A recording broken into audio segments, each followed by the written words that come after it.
In the past couple of decades that I've been in the field of dawah, I have realized that there are about 20 most common questions which the non-Muslims have regarding Islam.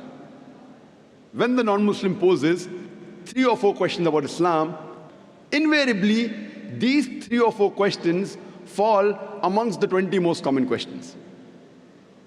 If all the Muslims know the reply to these 20 common questions posed by the non-Muslims with reason, logic and science, with the quotation from Quran and Sahih Hadith, and the quotation of the scripture of the non-Muslim, even if he cannot make the non-Muslim accept Islam, at least he can neutralize the animosity that is there in the minds of the non-Muslims. At least he can neutralize the negative feeling that the person has regarding Islam.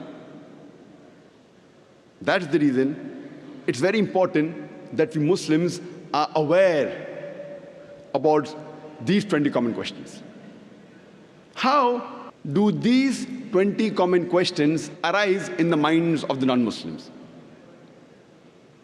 Every day, the non-Muslims, they are being bombarded by the international media regarding misinformation about Islam. There is virulent propaganda regarding Islam in the international media. Whether you read the international newspapers, the international magazines, the radio broadcast stations, the television satellite channels, the internet, we find there is virulent propaganda regarding Islam.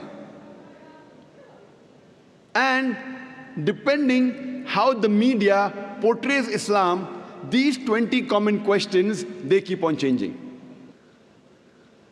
The 20 common questions that were there a couple of decades earlier, they were different than what they are today. The 20 common questions a couple of decades later may change again, depending upon how the media portrays Islam.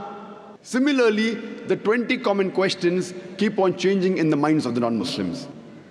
And believe me, by Allah's grace, I have traveled to most of the major countries in the world. USA, Canada, UK, Saudi Arabia, UAE, Malaysia, South Africa, India. Wherever you travel, these 20 common questions are the same. There may be an additional 1 or 2 questions depending upon the local surrounding and the environment of that place. For example, if you go in the Western countries, there may be an additional question: why does Islam prohibit the taking and giving of interest? But the remaining 20 common questions are the same. If every Muslim masters the reply to these 20 common questions, he will be able to do the fard, the compulsory act of dawah to the non-Muslims. When you appear for an examination, if you at least want to pass with a good grade, not excellent, at least good grade, what you do, you read the guide.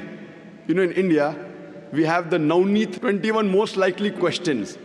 If you want to appear and pass favorably well, then you study the most common questions. In India, we have Navneet 21 most likely questions to appear in the examination.